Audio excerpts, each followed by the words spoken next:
आज की कहानी दिल्ली के एक स्कूल की है। उस स्कूल में एक ऐसी भूतिया घटना घटी जिसने सारे स्कूल को चौंका के रख दिया। और इस भूतिया घटना के बारे में अखबारों में भी आर्टिकल आए थे। तो क्या थी वो भूतिया घटना जिसने पूरे स्कूल को चौंका कर रख दिया था? पूरी कहानी जानने के लिए बने रहे हमारे साथ इस वीडियो के आखिर तक। नमस्कार दोस्तों, मैं हूं अंकित और आज मैं फिर से हाजिर हूं एक और सच्ची और भूतिया कहानी लेकर, जिसे सुनकर आप लोग सोचने पर मजबूर हो जाएंगे कि क्या सच में ऐसा कुछ हो सकता है। अगर आपके साथ या आपके किसी दोस्त के साथ ऐसा कभी कुछ हुआ है तो आप अपनी स्टोरी मेरे साथ मेरे इंस्टाग्राम पर शेयर कर सकते हैं। मैं इंस्टाग्राम का लिंक डिस्क्रिप्शन में दे दूंगा। अगर इस चैनल पर आप नए हैं तो चैनल को सब्सक्राइब कर ले। वीडियो पसंद आए तो लाइक एंड शेयर जरूर करें। तो चलिए चलते हैं आज की कहानी पर। आज की कहानी दिल्ली के एक स्कूल की है। हम उस स्कूल का नाम तो नहीं बता सकते, लेकिन ये बहुत बड़े स्कूल की कहानी है। होता क्या है कि एक दिन उस स्कूल के 11वीं और 12वीं के बच्चों को कहीं बाहर जाना था।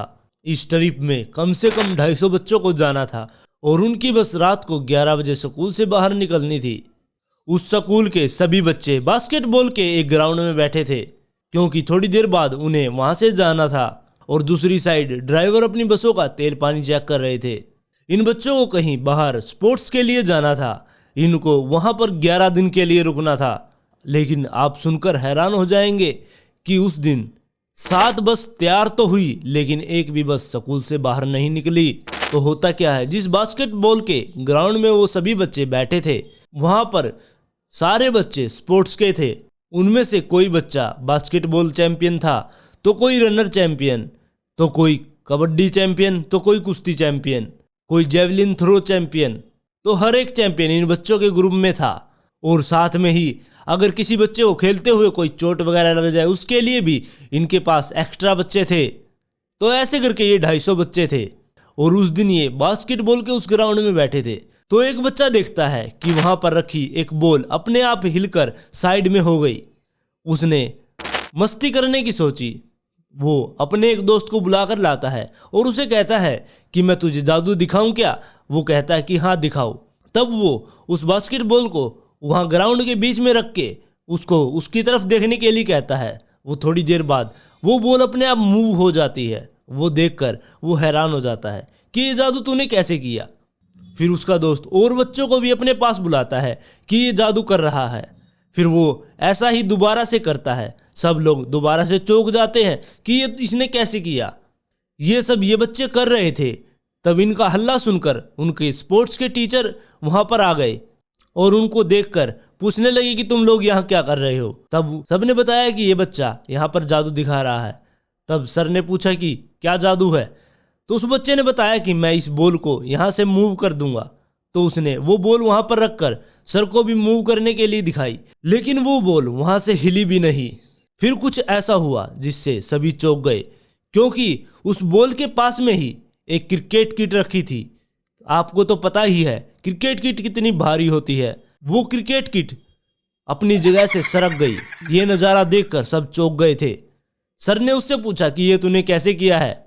उसने बताया कि ये मेरा मैजिक है। आप सब लोग बॉल को देख रहे थे, लेकिन मैंने क्रिकेट किट सरका दी। सर ने बोला कि ऐसा कुछ नहीं होता, तुम सब इस जगह को छोड़कर कहीं और बैठ जाओ। तब वो सारे बच्चे वहां से चले गए और तब सर उन सब बच्चों को समझा रहे थे। तब वहां पर एक ड्राइवर सर की ये सारी बातें सुन रहा था। तो उसने सर से पूछा कि सर क्या आप इन सब चीज़ों में मानते हो? तो सर ने सीधा ही कह दिया, हाँ मैं उन भूत प्रेतों में सब में मानता हूँ। सर ने ड्राइवर से कहा, आपको क्या पता नहीं यहाँ पर ग्राउंड बनने से पहले क्या चीज़ थी? आप तो बहुत पुराने हो इस स्कूल के साथ। लेकिन ड्राइवर ने कहा कि यहाँ पर तो पूजा पाठ वगैरह हो गया था, तो अब क्या दिक्कत हो सकती है?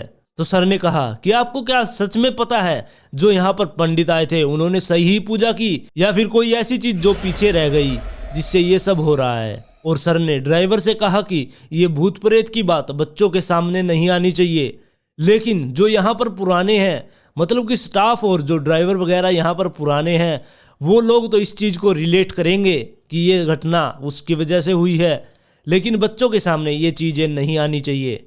और तभी एक बच्चा जमीन पर गिर गया और वो तड़पने लगा और सर उसके पास भाग कर गए। सर ने उसके शूज वगैरह निकाले और उसके दोनों पैर के अंगूठों को टाइटली दबा दिया। उसके 2-3 सेकंड बाद वो नॉर्मल हो गया फिर सर ने इन बच्चों को दोबारा से कहा कि यहाँ से भी उठकर तुम कुछ बच्चे तो स्पोर्ट्स रूम में बैठ जाओ और कुछ बच्चे लाइब्रेरी में जाकर बैठ जाओ। फिर सर ने उन बच्चों से कहा कि इस बच्चे के घर पर फोन करके कह दो कि इस बच्चे को लेकर जाए यहाँ से। ये बच्चा बहुत अच्छा रनर था, ये गोल्ड मेडल भी दिला सकता था। उसकी तबीयत खराब होने की वजह से सर ने उसको घर भेजने के लिए कहा।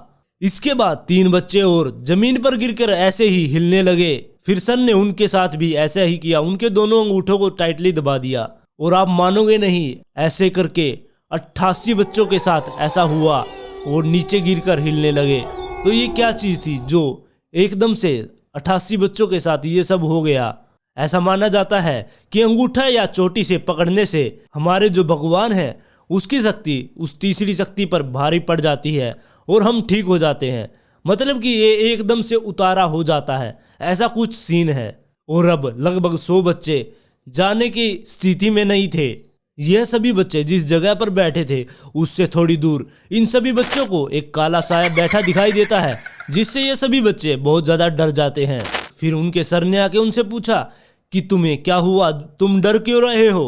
तब उन्होंने बताया कि वहां नीचे एक काला साया है जिसकी हाइट 4 फुट है। अब सर सोच रहे थे कि मैं इन बच्चों को इनके घर कैसे पहुंचाऊं, क्योंकि आप सबको पता ही है कि 100 में से 70 लोग ऐसे आ जाएंगे जो ये कहेंगे कि भूत प्रेत होते ही नहीं है। फिर सर ने प्रिंसिपल को कॉल किया और उनसे ये सारी बातें बताई, लेकिन प्रिंसिपल भी मानने को तैयार नहीं थे। प्रिंसिपल भी उल्टा उन्हें ही डांटने लगे। प्रिंसिपल डांटते हुए उन्हें कहने लगा कि आपने क्या ड्रामेबाजी लगा रखी है। इस ड्रामेबाजी में रात के 1 बज गए हैं, कब स्कूल की बस यहाँ से निकलेगी और वहां पहुंचेगी। स्पोर्ट्स सर ने कहा कि मैं तो बच्चों को बाहर लेकर नहीं जाऊंगा, इसलिए मैं रिजाइन दे रहा हूं। फिर प्रिंसिपल ने कहा कि ठीक है, आपको जॉब छोड़कर जानी है तो आप जा सकते हैं। फिर स्पोर्ट्स सर उस जॉब को छोड़कर जा रहे थे कि तभी सभी बच्चों ने सर के हाथ को पकड़ लिया और उन्हें जाने से रोकने लगे, क्योंकि उन बच्चों को बहुत ज्यादा डर लग रहा था। वो सर के साथ ही अपने आप को सुरक्षित महसूस कर रहे थे। फिर सर बच्चों के लिए वहीं पर रुक जाते हैं, क्योंकि उनका मानना था कि बच्चों की सुरक्षा पहले है। उस रात पूरे स्कूल में लाइट थी, लेकिन जिस रूम में ये सारे बच्चे बैठे हुए थे उस रूम में लाइट नहीं जल रही थी। आप सभी लोग सोच रहे होंगे कि उसमें लाइट ही खराब होगी, लेकिन ऐसा नहीं था। उस कमरे में लाइट ना होने के कारण सर ने उन सभी बच्चों को दूसरे कमरे में शिफ्ट होने के लिए कहा, लेकिन जैसे ही सभी बच्चे दूसरे कमरे में शिफ्ट हुए उस कमरे की भी लाइट चली गई। ऐसे कर करके इन्होंने 3-4 कमरे बदले, लेकिन जिस कमरे में ये जाते उसी कमरे की लाइट भाग जाती। और ऐसे घूमते घूमते सुबह के 4 बज गए।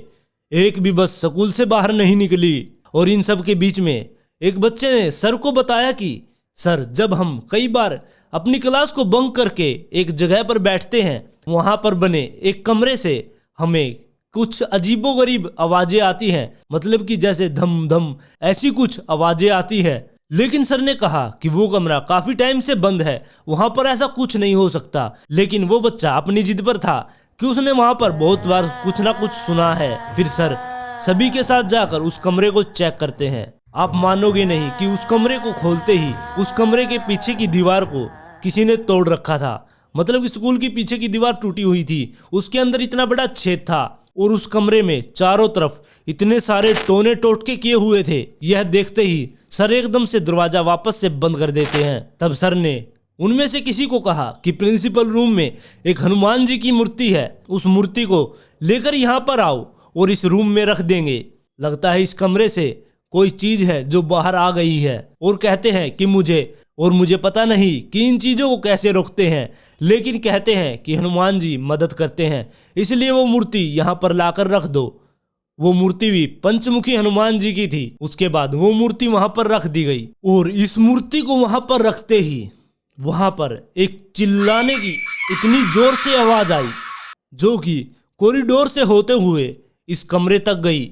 और वो आवाज सब लोगों ने सुनी। आधा पौना घंटे तक सभी लोग चुपचाप खड़े रहे। उन सब के पास कोई भी शब्द नहीं था बोलने के लिए। फिर सुबह के 6 बज जाते हैं। बच्चों के पेरेंट्स स्कूल में आने लगते हैं, क्योंकि कुछ बातें बाहर भी चली गई थी। फिर सभी बच्चों के पेरेंट्स अपने अपने बच्चों को लेकर अपने अपने घर चले गए। उस दिन कोई भी बस स्कूल से बाहर नहीं गई। यह स्कूल अब की बात स्पोर्ट्स के लिए नहीं गया, वरना इस स्कूल के बच्चे हर बार गोल्ड या सिल्वर लेकर ही आते हैं। आप लोगों को क्या लगता है कि वो टोने टोटके किसने किए होंगे, और क्या सच में वहां पर कोई भूत था जो उस कमरे से बाहर आ गया था? आप इस बारे में मुझे अपनी राय कमेंट में दें। वीडियो पसंद आई तो लाइक एंड शेयर जरूर करें, और इस चैनल पर नए हैं तो चैनल को भी सब्सक्राइब कर लें।